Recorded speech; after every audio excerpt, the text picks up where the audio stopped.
Man, on Miss Chela.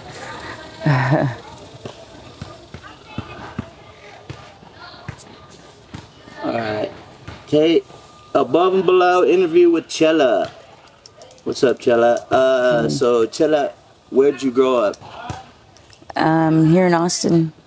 What part of town? South and east. Like Montopolis and... Like by Cesar Chavez, Metropolis. So you're on a the east side. 78702 girl. Yes. Cool. What about your parents? My mom and my real dad, they split up when I was younger, and she divorced him, and he barely came back into my life not that long ago. And my stepdad is the one who raised us, me and my two older sisters, and he passed away a couple years ago. So it's just really my mom now. What was your childhood like growing up? I used to, well, now that I'm older, I mean, I realize, like, I don't blame anybody but myself now, but I used to blame my mom for a lot of things, like getting into drugs and all that stuff, but I did it to myself. I mean, I used to run away when I was 12, 13, and just got on drugs myself. Started drinking first, and then got bad on the drugs. How old were you when your substance abuse started? Like 12, 13. And you started with alcohol? Yeah. So, how old were you when you started using IV drugs? I can't remember the exact age, but it's been over 20 years now. So I think I was in my mid-20s, something like that, around there, early 20s. So you started doing when they actually had good heroin. Yeah. and good everything. Yeah. What do you think about the drugs today, like compared to just 10 years ago? It's not nothing like it was 10 years ago. It's not. It's trash. Trash. And now they don't even really do heroin anymore. They're doing fentanyl, and even the fentanyl is, I mean, you get good fentanyl every now and then, but it's nothing like it was back then. Do you think there is even any pure heroin out there still? I don't think there is. That's just me. Yeah, I don't think there is either. And like, it's even, I mean, it's in the ice. It's in everything. Yeah. I mean, the pressed pills, the kids are dropping dead because they think they're taking a Xanny bar, but it's... Yeah, it's sad. How has the way that the drugs have changed from being pure or mostly pure to how it's turned into just straight cut, fentanyl, tranquilizers, shit that'll eat up your skin, and the addiction, of course, is way stronger. Like, how has that affected your life?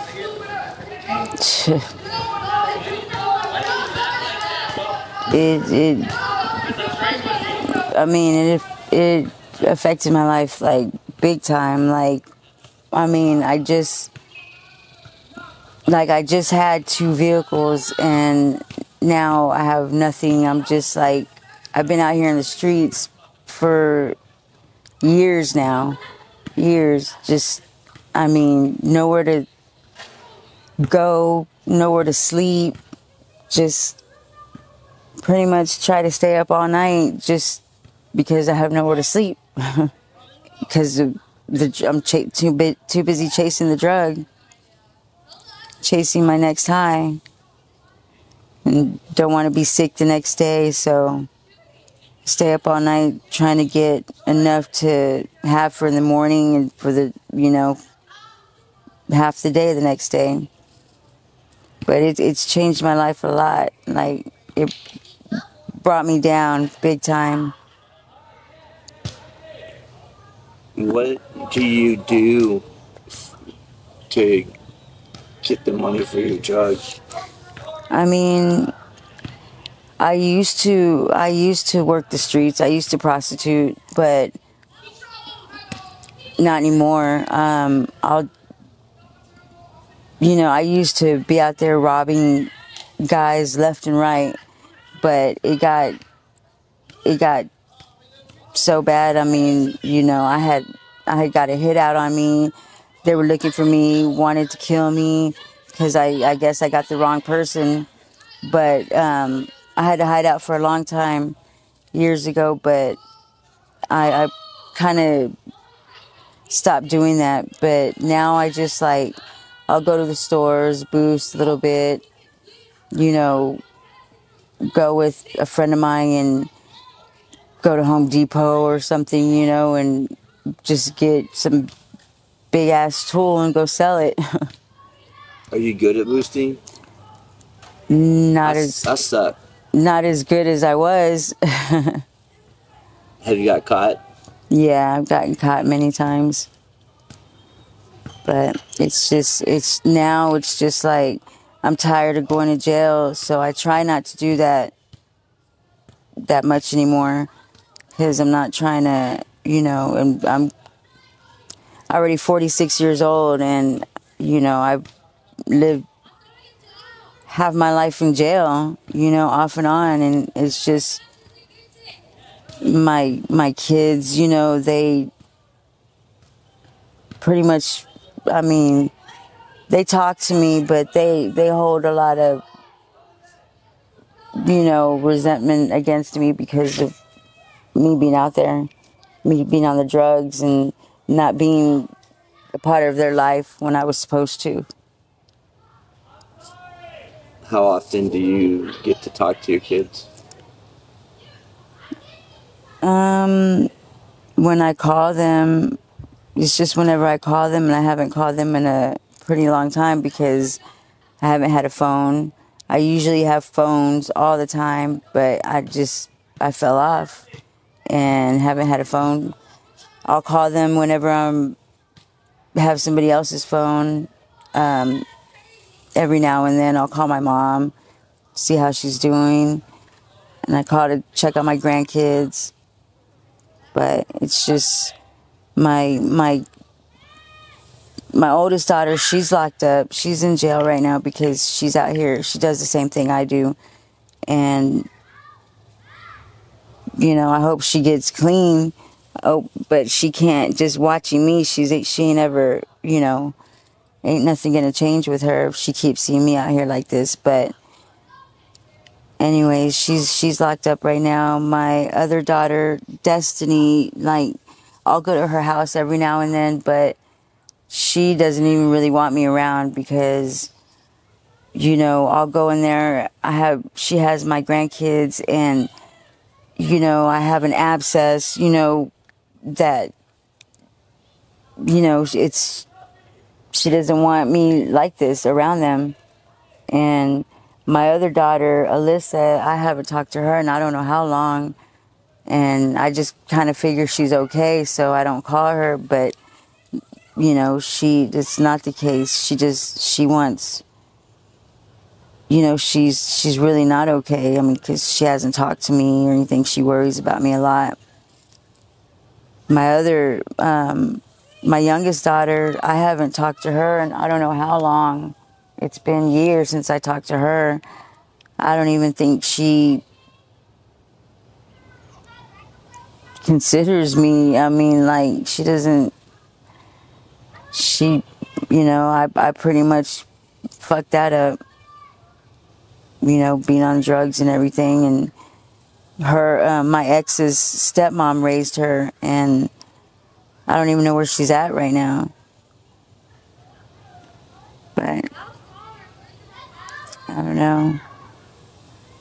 And so all of this is due to your addiction. Yeah. So are you pretty much like sick and tired of being sick and tired, as they say? I'm tired. Tired. Have you ever thought about like an inpatient substance abuse treatment center? The only reason I say that is because now they won't let you out usually until you have somewhere to go, like as far as like sober living. Mm-hmm. Like in 2019 when I went to mine, they had my sober living set up before I got released, and they have charities and stuff that help pay for it. And then, I was there for 11 months, but I was able to get a job and get on my feet and shit like that. So it's just one option, Have you ever thought about it? Yeah. I've thought about it, but I just don't like. I don't know. I feel like, I've been to rehab before and everything. I did inpatient, but I didn't last the whole time because I just felt like I didn't need it. But I don't know, like, these flies. I feel like I could do it out here. I just don't know. I don't know. I don't know where to start, I guess. I have family that'll support me and everything, but I don't know. I don't know where to begin, really. I'm kind of, in my head, what I'm waiting on is, I'm waiting on my housing. I have plans, I want to get my housing. Nobody's gonna know where I live, and I want to get a job and slowly start winging myself off of this. And that's a good plan. The only thing is, it's like, just like we talked about, is the housing process can take, you just don't know when it's going to happen. Yeah, I've called Safe Place to shelter there and everything. I actually forgot to call them. I need to call them, but that's something new, something I haven't done before. So, hopefully that could, I could get myself off of it while I'm there. Yeah, and there's a new shelter about to open up that takes women, so. Yeah. Yeah. Where would you like to be? Where would Chela want to be in 5 years?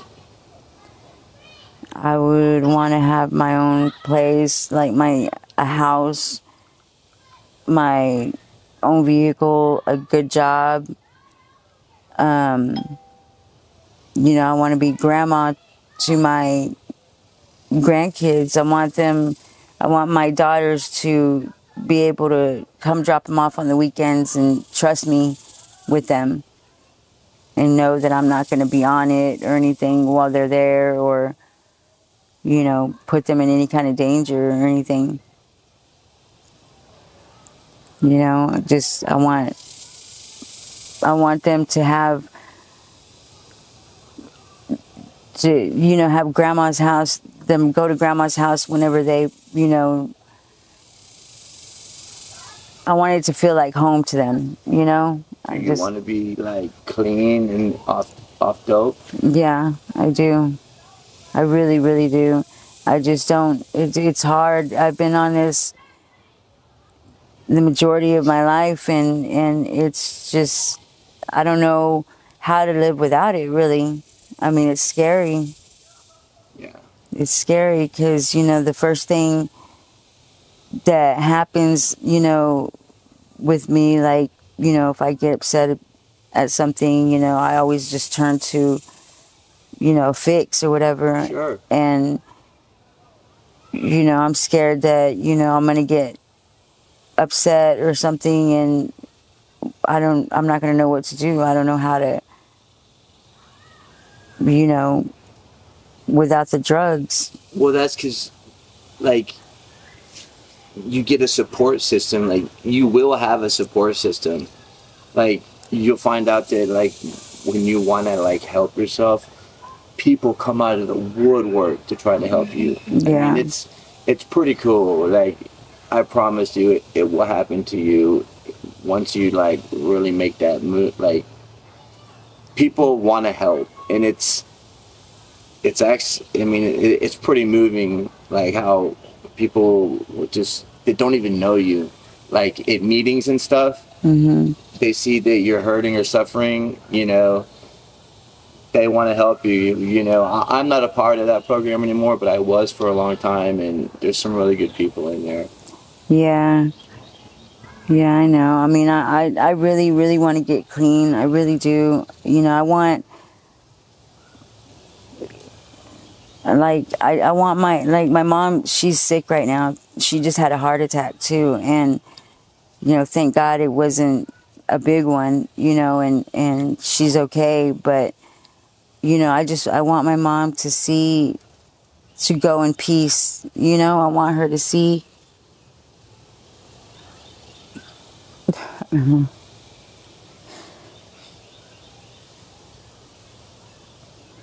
I want her to see that, you know, we're going to be okay, that I'm going to be okay, that my kids are going to be okay when she's gone, that they're going to be taken care of, you know. And it feels like things are happening, you know, so fast, like anything can happen, you know, with her, and, you know, with my oldest daughter or whatever, you know, because the life she lives out here, you know, I worry about her. But I don't know, I don't know, it's crazy out here, and I don't know, I guess right now I'm just like going through it, like, I don't, like, I mean, I did it to myself, but like my kids, you know, I just feel like they don't love me anymore. Like, I'm nothing to them anymore. They don't even care. Like, it just, you know, and it hurts. And it just, like, I don't want to feel the pain, so I just keep on and keep on. I gotta be honest with you, that's what got me to really, like, to say, I'm gonna do whatever it takes. I don't care what the other side looks like, but I ain't doing this no more, because I didn't want my mom, my sweet mom, to die with me being like I was, a junkie. And she's alive today still. My dad died 2 years after I cleaned up, but yeah, I understand. I totally get that. If you had one thing to say to, like, a girl or even a grown woman who's thinking about going down that path of using drugs and living that fast lifestyle, what would you say to them? Don't, it's not worth it. You can't just try it and then it'll go away. You get hooked, and you get hooked on it bad, and it takes over your life. And once it does, I mean, it's hard to come back from that. And it's just, it'll make you lose everything. It's just not worth it, not even to try it. There's nothing good about it at all. Nothing. All it does is just tear your life apart. It's just not worth it. It's not worth putting your family through that, because they do love you.